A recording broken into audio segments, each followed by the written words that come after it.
দর্শক আমন্ত্রণ চ্যানেল 24 এর সন্ধ্যা 7টার খবরে শুনছিলেন এই কেস সংবাদ শিরোনামগুলো আপনাদের সাথে আমরা দুজন আছি। আমি ফারজানা নিশি এবং আমি জান্নাতুল নাইম। জীবিকার তাগিদ তাই ছুটির দিনেও গিয়েছিলেন কাজে, কিন্তু প্রাণ নিয়ে ফেরা হলো না স্বজনদের কাছে। পুরনো জাহাজ কাটার সময় গ্যাসের বিষক্রিয়ায় নিভে গেছে 9টি জীবন। মর্মান্তিক এই ঘটনা ঘটেছে চট্টগ্রামের ফেরদৌস শিপইয়ার্ডে। ফায়ার সার্ভিসের দাবি, গ্রিন শিপইয়ার্ড হলেও কাজে যথাযথ প্রক্রিয়া অনুসরণ না করায় ঘটেছে এই দুর্ঘটনা। এতে কারো গাফিলতি পেলে কঠোর ব্যবস্থা নেওয়ার কথা জানিয়েছেন অর্থমন্ত্রী। স্বজন হারানোর আহাজারিতে ভারী ভাটিয়ারির পরিবেশ। কেউ হারিয়েছেন ছেলে, কেউ স্বামী, কেউ বা ভাই।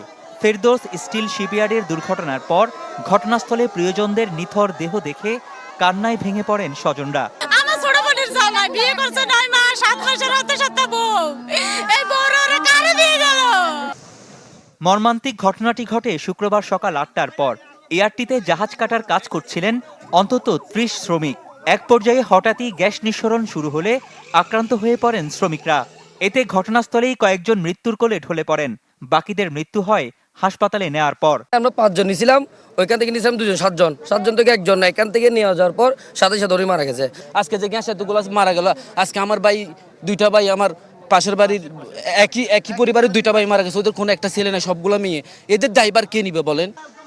স্থানীয়দের অভিযোগ, দুর্ঘটনার খবর পেয়ে আশেপাশের লোকজন উদ্ধারের জন্য ভেতরে ঢুকতে চাইলেও বাধা দেয় কর্তৃপক্ষ। ফলে সময় মতো চালানো যায়নি উদ্ধার কাজ। সকালে এখানে গ্যাস বাস্ট হয়েছে বলে ফোন গেছে। ফোন যাওয়ার পরে এলাকার লোকজন আসছিল, এলাকার লোকজন এসে এখানে এখন ঢোকার জন্য চাইছিল, এদেরকে ঢুকতে দেয় নাই। জেলে পাড়া অনেক মানুষ নিজের জীবন উৎসর্গ করে এখানে নামছে। তারপর পরবর্তী আমরা আসি, আমরাও গেলাম। আমি নিজে জাহাজের পিছনে যাই, 7টা মরদেহ এখান থেকে নিয়ে আসি ভেঙে করে এবং ঘাড়ে করে। ফায়ার সার্ভিস বলছে, জাহাজ কাটার সময় যথাযথ প্রক্রিয়া অনুসরণ না করায় এমন দুর্ঘটনা। ঘটনাটি খতিয়ে দেখার কথা বলছে পুলিশ। এখানকার যে জিনিসটা আমরা দেখে আসলাম, সেটা পাইপগুলো যখন কাটিং এর সময় গেছে, দীর্ঘদিন যেহেতু এটা অবহিত বিষয় পড়ে আছে, এখানে যে আপনার কার্বন মনোক্সাইড গ্যাস বা এর থেকে কার্বন থেকে যে উপজাত যে গ্যাসটা আছে, যেটা অত্যন্ত ক্ষতিকারক এবং মানব দেহের জন্য খুব রিস্ক, সেই গ্যাসটা এখানে জমে আছে। ওরা যখন কাটিং করতে গেছে, প্রত্যেকেই এখানে আক্রান্ত হয়ে গেছে। এই ধরনের ঘটনাগুলো ভবিষ্যতে যেন না ঘটে, সেই জন্য আমাদের কলকারখানা পরিদর্শক বা বিস্ফোরক পরিদর্শকের মাধ্যমে আমরা এগুলো একটা সিকিউরিটি অডিট করানোর একটা ব্যবস্থা করতে পারি। এয়ারটি কয়েক মাস আগে গ্রিন শিপইয়ার্ড হিসেবে অনুমোদন পায়। ফলে দুর্ঘটনার পর সেটির পুরো কমপ্লায়েন্স নিয়েই উঠেছে প্রশ্ন। যদিও গাফিলতির কথা অস্বীকার করেছে কর্তৃপক্ষ। যখন ওনারা যায়, ওনাদের কোনো প্রিপারেশন ছিল না। ওনারা গিয়েছে ওখানে লিকটা সারানোর জন্য, কিন্তু যখন একটা ইনসিডেন্ট হয়ে যায়, বাকিরা যখন ভিতর থেকে জানতে পারে এখানে একটা অ্যাক্সিডেন্ট হয়েছে, ওনাদেরকে রেস্কিউ করতে গিয়ে মূলত ওনারাও ভিকটিম হয়ে যায়। অসুস্থদের দেখতে চট্টগ্রাম মেডিকেলে যান অর্থমন্ত্রী আমির খসরু মাহমুদ চৌধুরী। সান্ত্বনা দেন নিহতদের স্বজনদের। জানান, তদন্তে গাফিলতি পেলে ব্যবস্থা নেবে সরকার।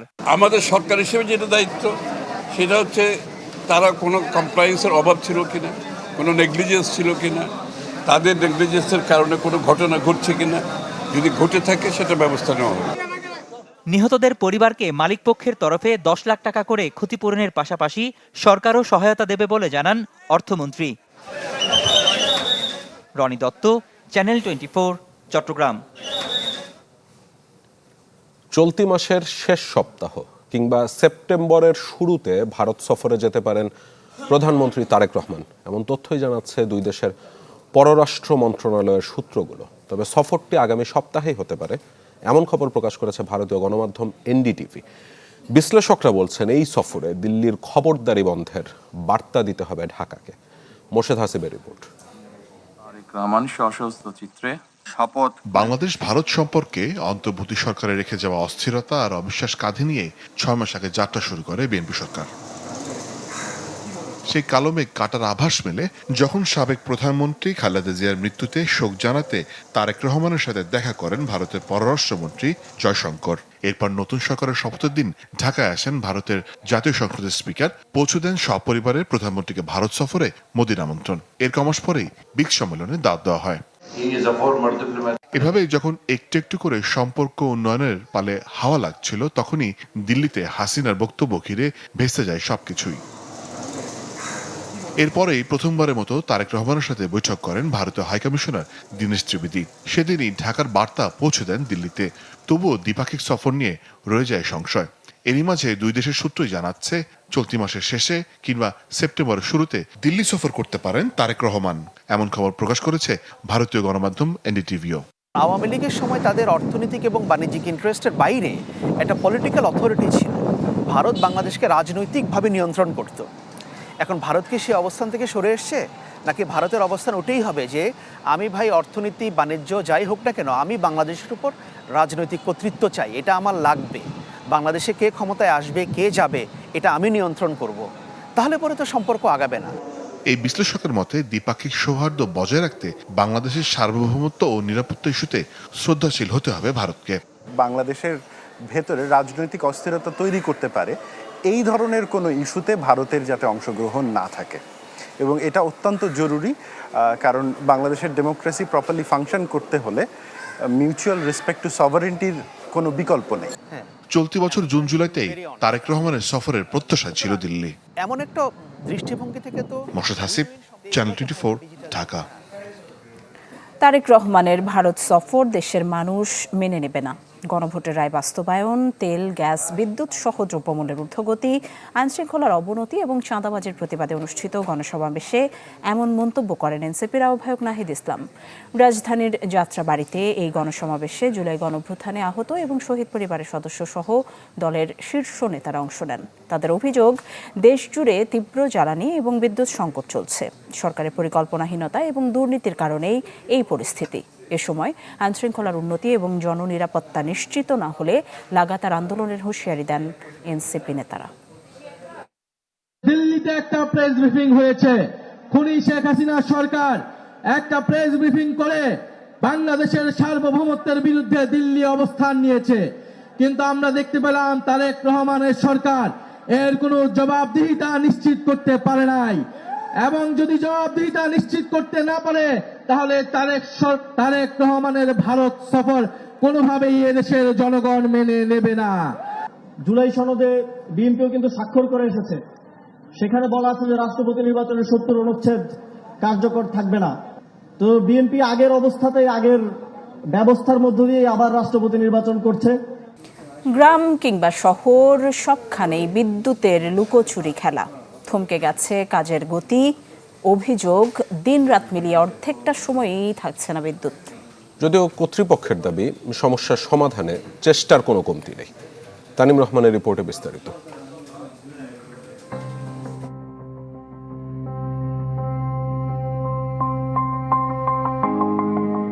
ফ্যান থেমেছে, নিভেছে লাইট, এই আসছে আবার যাচ্ছে, কখনো ঘন্টা কখনো কয়েক ঘন্টা। গ্রাম থেকে শহর বিদ্যুতের এই লুকোচুরি খেলা এখন নিত্যদিনের। খুলনার ৮ম শ্রেণীর শিক্ষার্থী সারিকা জামান ভ্যাপসা গরমে বিদ্যুৎহীন অন্ধকারে লেখাপড়ায় ১০ টাকার মোমবাতি ভরসা।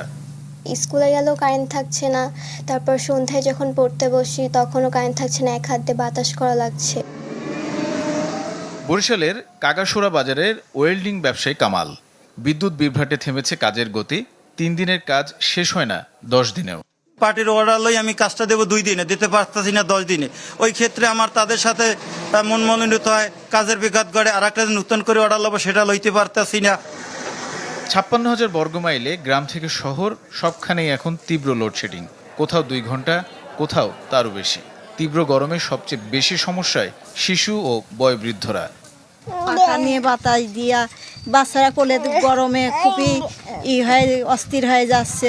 শুধু খালি কারেন্ট যায় আর আসে, যায় আর আসে, বিল আমাকে ঠিকই ওঠে। বিদ্যুৎ যে কখন আসে কখন যায় সেটাই আমরা সঠিকভাবে বলতে পারি না।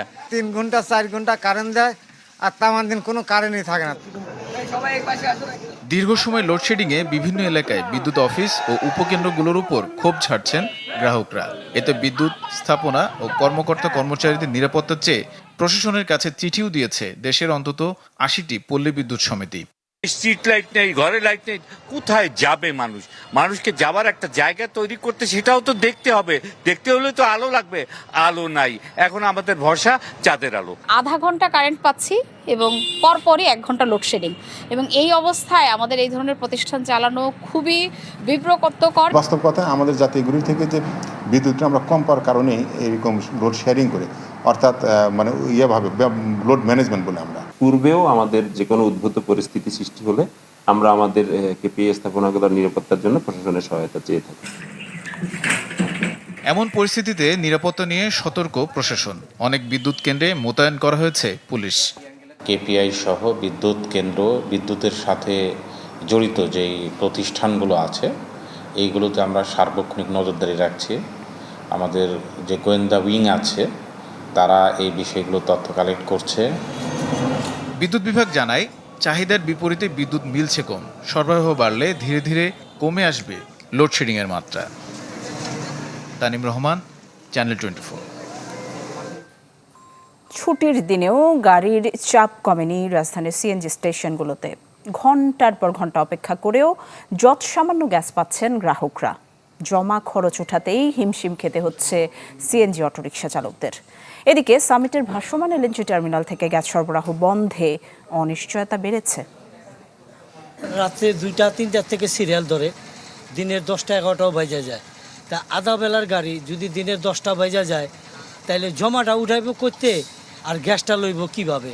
তাকে তো আমাকে পেট আছে, তা আমরা মালিকের জমা দেবো না আমরা পেট চালামো না গ্যাসটা নেব? তীব্র গরমে ফিলিং স্টেশনের সিরিয়ালে দাঁড়িয়ে ভোগান্তির কথা জানাচ্ছিলেন সোহেল মিয়া। 21 টাকার গ্যাস গেছে, তো 21 টাকার গ্যাস নিয়ে আমি কোথায় যাব? আবার আরেক পাম্পে ধরে তুইব, তাহলে মনে করেন দিনটাই পার। জুরাইনের বাসিন্দা হলেও তিনি গ্যাস নিতে এসেছেন মহাখালী। কয়েক ঘন্টা অপেক্ষার পর যতটুকু গ্যাস পেয়েছে তা দিয়ে গাড়ির জমা খরচ ওঠানোই কঠিন তার। সোহেল মিয়ার মতো এই ভোগান্তিতে অন্য সিএনজি চালিত গাড়ির চালকরাও। শুক্রবারের দিন যে আমরা একটু চাচ্ছি যে একটু তাড়াতাড়ি গ্যাস নেব, যে নামাজ কালাম পড়বো, এটাও আমাদের ভাগ্যে মনে করা যায় না। একটা মানুষ এট এ টাইম 10 ঘন্টা 12 ঘন্টা কিভাবে রাস্তায় থাকে? গ্যাস আনতে গেলে মনে করেন যে 500-1000 টাকা তেল ফুরায় যায়। সংকট তীব্র হয় সাপ্তাহিক ছুটির দিনেও ফিলিং স্টেশনে ভিড় বাড়ছে। তবে চাপ কম থাকায় চাহিদা মতো গ্যাস দিতে পারছে না ফিলিং স্টেশনগুলো। আগে পেশা থাকতো 200-220, আমাদের মেশিন চলতো 7, 10, 15, 16 বারে। এখন আমাদের মেশিনই চলে 2 বারে চলে, তো আমাদের গ্যাস তো অলরেডি ওরকম কম থাকে, চাপও কম থাকে। চাপ কম থাকলে তো মেশিনে চাপিয়া সিলিন্ডারে ঢুকাতে পারে না, ওই 200-250 ঢুকলেই অটো অফ হয়ে যাবে। এদিকে বৃহস্পতিবার বৈরী আবহাওয়ায় সামিটের ভাসমান এলএনজি টার্মিনাল থেকে গ্যাস সরবরাহ বন্ধ হয়ে যায়। ফলে চাহিদার 308 কোটি ঘনফুটের বিপরীতে সরবরাহ হচ্ছে অর্ধেকেরও কম। আহমেদ সোহাগ, চ্যানেল 24, ঢাকা। বাসাবাড়ি ও শিল্পে গ্যাসের যোগান কমিয়ে বিদ্যুৎ কেন্দ্রে বাড়িয়ে সরকার লাগাম টানতে চেষ্টা করছে লোডশেডিংয়ের। কিন্তু জ্বালানি বিশেষজ্ঞরা বলছেন, জোড়াতালি দিয়ে পরিস্থিতি নিয়ন্ত্রণের এমন চেষ্টা করে কোনো লাভ নেই। আমদানি কমিয়ে টেকসই ব্যবস্থাপনা যদি নিশ্চিত না করা যায়, তাহলে সরকারের বিদ্যুৎ জ্বালানি নীতিও আওয়ামী সরকারের মতোই খাদের কিনারে নিয়ে ঠেকাবে। শামিমা সুলতানের রিপোর্টে বিস্তারিত।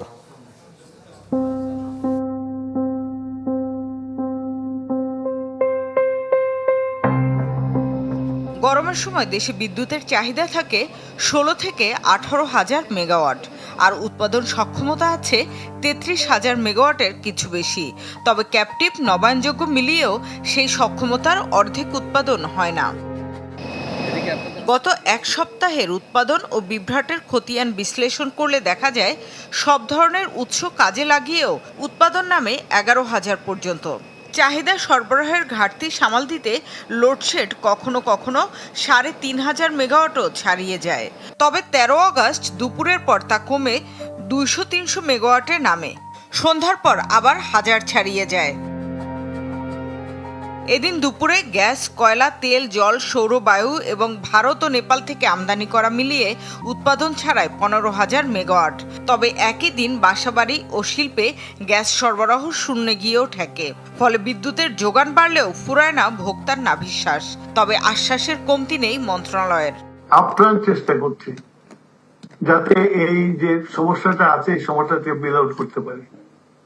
তো আপনারা যদি আমাদের সাথে আমাদেরকে অ্যাটলিস্ট মোরাল সাপোর্টটা দেন, তাহলে আমাদের কাজ করাটা সহজ হয়। এদিকে প্রায় মাস পেরোতে চললেও এখনও পুরোপুরি সারাতে ব্যর্থ ক্ষতিগ্রস্ত এলএনজি টার্মিনাল। তবে গ্যাসের নিজস্ব উৎপাদন না বাড়িয়ে বছরে 60,000 কোটি টাকা আমদানি খরচের খাত সম্প্রসারণে মনোযোগ সরকারের, যা টেকসই মনে করেন না বিশেষজ্ঞরা। অভ্যন্তরীণ গ্যাস যাতে না উৎপাদন হয়, না ব্যবহার হয়, না এক্সপ্লোরেশনে, এটার জন্য বিভিন্ন পক্ষ বিভিন্নভাবে এখন কাজ করছে, যেখানে পেট্রোবাংলার আরও সক্রিয় ভূমিকা রাখা দরকার। একজন ভারপ্রাপ্ত চেয়ারম্যানকে দিয়ে সেটি এখন চালানো হচ্ছে। এগুলো দিয়েও আসলে বোঝা যায় যে গভর্নমেন্ট আসলে অভ্যন্তরীণ গ্যাস ব্যবহার করার ব্যাপারে সিরিয়াস না। এটা আমার কাছে অনেকটা মনে হয় যে 2009 সালের আওয়ামী লীগ সরকারের মতন অবস্থা, যে একটা সংকট দেখিয়ে দ্রুত একটা সমাধানে যাওয়ার জন্য কিছু প্রাইভেট সেক্টর, কিছু বিদেশি কোম্পানিকে দ্রুত গতিতে কিছু কাজ দিয়ে দেওয়া। সংকট উত্তরণে বিদ্যুৎ বিতরণ ও জ্বালানি আমদানি বেসরকারীকরণকেও সমাধান মনে করেন না অনেকে। শামিমা সুলতানা, চ্যানেল 24, ঢাকা। নিত্য পণ্যের উচ্চ মূল্যে চরম অস্বস্তিতে সাধারণ ক্রেতারা। সরবরাহ স্বাভাবিক হলেও হাতে গোনা দু একটি ছাড়া বেশিরভাগ সবজির দর 100 টাকার উপরে। তবে সপ্তাহ ব্যবধানে অর্ধেকের বেশি কমে কাঁচামরিচ বিক্রি হচ্ছে 160 টাকায়। কমেনি ডিম, মুরগি ও মাছের দাম। বর্ষা মৌসুমে সতেজ সবুজ সবজিতে ভরা বিক্রেতার ডালি। এত সরবরাহে দাম হাতের নাগালে থাকার কথা, কিন্তু হয়েছে এর উল্টো। হাতে গোনা দু একটি ছাড়া সব সবজির দাম শতকের ঘর ছাড়িয়েছে। বেগুন বিক্রি হচ্ছে 120 থেকে 180 টাকায়, টমেটো 120 থেকে 220 টাকায়। এছাড়া বরবটি, ঝিঙে, করলা বাজার ভেদে কিনতে হচ্ছে 100 থেকে 120 টাকায়। শতকের নিচে আছে শুধু পেঁপে, ঢেঁড়স আর ধুন্দল। তবে 2 সপ্তাহ আগে 400 টাকার উপরে ওঠা কাঁচামরিচের দাম 160 টাকায় নেমেছে। গোলালো এটা মানুষের ক্রয় ক্ষমতার মধ্যে আছে, আর অন্যান্য সবজি থেকে শুরু করে মাছ, প্রত্যেকটা জিনিসেরই দাম বেশি। ভেন্ডি আছে 80, বেগুন আছে 160, তারপরে শসা আছে 100, তারপরে দুন্দুল আছে 80, চিচিঙ্গা 80, সব এর ভিতরে আছে। মাসে যে টাকাটা দিয়ে আমরা মাস কাভার হয়ে যেত, থেকে যেত, আমরা কিছু করতে পারতাম, সাশ্রয় হতো। কিন্তু এখন দেখা যাচ্ছে যে মাস গেলে আমরা না খেয়ে থাকবো। আমিষের বাজারেও স্বস্তি নেই। মাঝারি রুই কাতলা বিক্রি হচ্ছে কেজিতে 400 থেকে 550 টাকায়, ব্রয়লার কেজি প্রতি 190 টাকায়, আর সোনালী মুরগি 370 থেকে 380 টাকায় কিনতে হচ্ছে। আর ডিম বিক্রি হচ্ছে আগের মতোই উচ্চ মূল্যে, প্রতি ডজন 130 থেকে 150 টাকায়। ছোট মাছের দাম তো বেশি, অনেক বেশি, প্রায় 1.5 গুণ হয়ে গেছে। সর্বনিম্ন তো ভালো মাছ কিনতে গেলে অনেক বেশি দামেই কেনা লাগতেছে। 190 টাকা ব্রয়লার, সোনালী হলো আপনাদের 340 টাকা। পার্থক্য ধরেন এই সপ্তাহে একটু বাড়তি, এর আগে একটু কম ছিল। এ অবস্থায় সীমিত আয়ের মানুষদের বাধ্য হয়ে বদলাতে হচ্ছে খাদ্য তালিকা। বলছেন, বাজারে স্থিতিশীলতা ফিরিয়ে সাধারণ মানুষের ক্রয় ক্ষমতা রক্ষা করাই এখন সবচেয়ে বড় চ্যালেঞ্জ। সাজ্জাদুল হক, চ্যানেল 24, ঢাকা। বিএনপির নতুন মহাসচিব কে হবেন তা নিয়ে দলের শীর্ষ পর্যায়ে চলছে আলোচনা। নতুন মহাসচিবের নাম ঘোষণা না হওয়া পর্যন্ত দলের চেয়ারম্যান তারেক রহমানের সঙ্গে পরামর্শ করে সাংগঠনিক কার্যক্রম পরিচালনা করছেন সিনিয়র যুগ্ম মহাসচিব রুহুল কবির রিজভী। তবে তৃণমূলের নেতাকর্মীদের প্রত্যাশা, বিগত দিনের আন্দোলন সংগ্রামে যারা সামনে থেকে নেতৃত্ব দিয়েছেন তাদের মধ্য থেকে কাউকে করা হোক দলের মহাসচিব। আমরা জাতীয় জীবনে এক নতুন অধ্যায়ের সূত্রপাত করতে যাচ্ছি। প্রতিষ্ঠার দীর্ঘ 48 বছরে পথ চলায় কখনো ক্ষমতায়, কখনো বিরোধী দলে আন্দোলন সংগ্রামের নানা রাজনৈতিক বাঁক পেরিয়েছে বাংলাদেশ জাতীয়তাবাদী দল বিএনপি। প্রতিটি অধ্যায়েই গুরুত্বপূর্ণ ভূমিকা ছিল দলীয় মহাসচিবের। আপনাদের সামনে আমি বলতে চাই, দলটির প্রতিষ্ঠাতা মহাসচিব ছিলেন AQM বদরুদ্দোজা চৌধুরী। এরপর মহাসচিবের দায়িত্ব সামলেছেন মোস্তাফিজুর রহমান, KM ওবায়দুর রহমান, আব্দুস সালাম তালুকদার, আব্দুল মান্নান ভূঁইয়া ও খন্দকার দেলোয়ার হোসেন। সবশেষ দীর্ঘ 1.5 দশক এই দায়িত্ব সামলেছেন মির্জা ফখরুল ইসলাম আলমগীর। রাষ্ট্রপতি পদে মির্জা ফখরুলকে দলীয় প্রার্থী করায় বদলে গেছে সমীকরণ। এখন শূন্য হওয়া মহাসচিবের পদ ঘিরে চলছে আলোচনা। নতুন মহাসচিব হিসেবে কাকে চান দলটির তৃণমূলের নেতাকর্মীরা, সেই প্রশ্নে মিলল স্পষ্ট বার্তা। একজন শিক্ষিত, পরিমার্জিত এবং আন্দোলন সংগ্রামে অনেক ভালো ভূমিকা রেখেছে, নেতৃত্ব দিয়েছে, এরকম নেতৃত্বকে আমরা মহাসচিব হিসেবে দেখতে চাই। এমন একজন মহাসচিব চাই যিনি দলের দুঃসময়ে রাজপথে ছিল। ক্যারিজমেটিক লিডার বলতে আমরা যাকে বুঝি যে দুঃসময়ে হরতাল অবরোধ সংগ্রাম সংকটে রাজপথে ছিল, আমাদের তারা নির্দেশনা দিতে পারে, এভাবে আমরা এমন একটা অভিভাবক হিসাবে মহাসচিব চাই। মহাসচিবকে রাষ্ট্রপতি করা হচ্ছে, সবাই একটা ঈদের চাইতে খুশি, এটা একটা তৃণমূলের চাহিদা ছিল। তবে এখনই নতুন মহাসচিব পাচ্ছে দলটি নাকি আসন্ন দলীয় কাউন্সিলের আগে ভারপ্রাপ্ত দিয়ে চলবে, সেই সিদ্ধান্ত আসবে দলের হাইকমান্ড থেকেই। আমাদের পার্টির চেয়ারম্যান, গণপ্রজাতন্ত্রী বাংলাদেশ সরকারের প্রধানমন্ত্রী, উনি এটা নিশ্চয়ই চিন্তা করছেন। পার্টির আরও হাইকমান্ড আছে, স্ট্যান্ডিং কমিটি আছে, তারা এটা নিয়ে চিন্তা করছেন, কথা বলছেন। সংগঠনের হেড তো হচ্ছে পার্টির চেয়ারম্যান, উনি তো আছে। তো সুতরাং কাজ পরিচালনা করার ক্ষেত্রে তো কোনো ধরনের বাধা বা এখানে থাকার আর কি সাইলেন্ট থাকার কোনো অবকাশ নেই। নতুন মহাসচিব শুধু দলের সাংগঠনিক দায়িত্বই নেবেন না, ক্ষমতাসীন বিএনপির রাজনৈতিক কৌশল বাস্তবায়নেও হয়ে উঠবেন গুরুত্বপূর্ণ মুখ। সেই সাথে দলটির স্থায়ী কমিটির শূন্য পদ এবং মন্ত্রিসভাতেও আসবে পরিবর্তন। আশেকিন প্রিন্স, চ্যানেল 24, ঢাকা। বেগম খালেদা জিয়ার ৮২তম জন্মবার্ষিকী কাল, এই উপলক্ষে সারা দেশে দোয়া এবং মিলাদ মাহফিল করবে বিএনপি। বিকেলে রাজধানী নয়াপল্টনে দলের কেন্দ্রীয় কার্যালয়ে এক সংবাদ সম্মেলন হয়। এতে বক্তব্য রাখেন বিএনপির সিনিয়র যুগ্ম মহাসচিব রুহুল কবির রিজভী।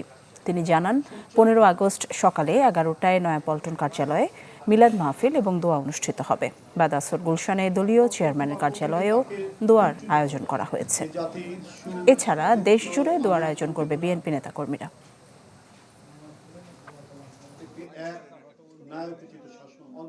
রাজধানীর মোহাম্মদপুরে কিশোর গ্যাংয়ের হাতে চাঞ্চল্যকর অ্যালেক্স সিমন হত্যা মামলার অন্যতম আসামি বিপুল সহ 5 জনকে গ্রেপ্তার করেছে র্যাব।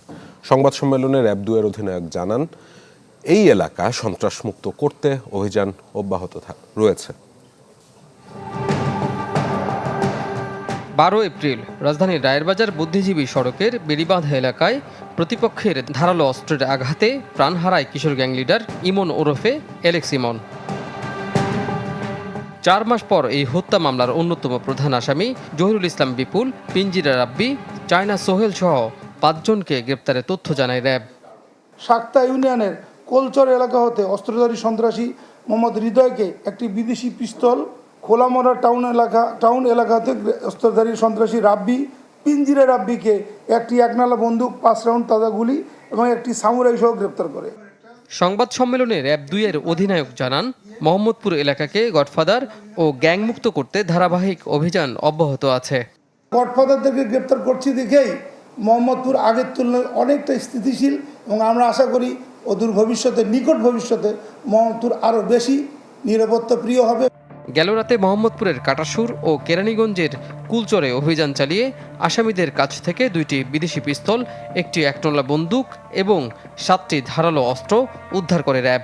2টি তরবারি ও 3টি সামুরাই সহ। কাজী ফয়সাল, চ্যানেল 24, ঢাকা। ইতালির রোমে নৃশংস হত্যার শিকার একই পরিবারের 3 সদস্যের মরদেহ দেশে পৌঁছেছে। এ ঘটনায় দ্রুত বিচার দাবি করেন স্বজনরা। এরই মধ্যে শাহাদাত নামে এক বাংলাদেশিকে অভিযুক্ত হিসেবে শনাক্ত করেছে ইতালি পুলিশ। উন্নত জীবনের স্বপ্ন নিয়ে ইতালিতে পাড়ি দিয়েছিল পরিবারটি, কিন্তু রোমে এক রাতেই সব শেষ।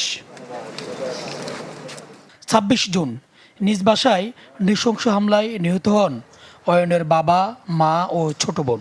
গুরুতর আহত অবস্থায় প্রাণে বেঁচে যান অয়ন। সেই রাতের ভয়াবহ স্মৃতি নিয়েই শুক্রবারে দেশে ফিরেছেন। সাথে 3টি কফিনে ফিরেছেন তার বাবা, মা আর ছোট বোন। সবাই ঘুমাইতেছে বলে কোনো কিছু বুঝে ওঠার আগে ফার্স্ট কোপ মারি দিছে এই জায়গায়। 2-3 মিনিট ওর আমি ঠেকাইছি, ও যেমনে পারতেছে অমনে কোপ দিছে। একবার ঠেকানোর পর আমি ওর ডান হাত ধরে ফেলছি ধামাসহ। হত্যাকাণ্ডের ঘটনায় শাহাদাত নামে এক বাংলাদেশি প্রবাসীকে শনাক্ত করেছে ইতালির পুলিশ। তাকে গ্রেপ্তার করে বিচারের মুখোমুখি করতে তদন্ত চলছে। দ্রুত তদন্ত শেষ করে হত্যাকারীর সর্বোচ্চ শাস্তি নিশ্চিতের দাবি জানিয়েছেন নিহতের স্বজনরা। ইটালিয়ান পুলিশের কাজেও আমরা স্যাটিসফাইড। হয়তো আসামি ওরা ধরতে পারেনি, কিন্তু ওরা ভালো কাজ করছে, এটা আমরা বুঝতে পারছি। খুনিয়ে 3 জন মারি আরেকজন বসে দিয়েছে, আবার উনি ওরে বলছে যে তোর আব্বু আম্মু ঝগড়া লাগিয়ে তুই আয় আর মেসেজ আর আমরা তার ফাঁসি চাই এবং তার কিশোর গ্যাংকের আইনের আওতায় উপযুক্ত শাস্তি চাই। নোয়াখালীর কোম্পানিগঞ্জের গ্রামের বাড়িতেও নেমে এসেছে শোকের ছায়া। সেখানেই পাশাপাশি দাফন করা হবে বাবা, মা ও মেয়েকে।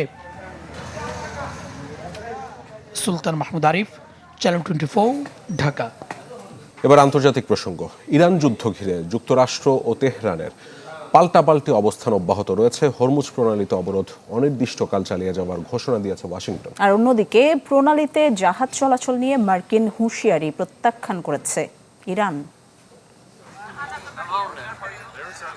ইরানকে চাপে ফেলে চুক্তিতে বাধ্য করার নিত্য নতুন কৌশল নেওয়া অব্যাহত রেখেছে যুক্তরাষ্ট্র। মার্কিন ভাইস প্রেসিডেন্ট জেডি ভেন্স জানিয়েছেন, তেহরানের বিরুদ্ধে সামরিক অভিযানের পাশাপাশি এবার অর্থনৈতিক নিষেধাজ্ঞার পরিধি আরও বাড়াতে পারে ওয়াশিংটন। তাদের প্রধান লক্ষ্য মার্কিনীদের জন্য জ্বালানির দাম স্থিতিশীল রাখা, একই সাথে ইরানকে পারমাণবিক অস্ত্র অর্জন থেকে ঠেকানো এবং সংঘাত শেষে আরও জোরালো শক্তিশালী অবস্থানে থাকা।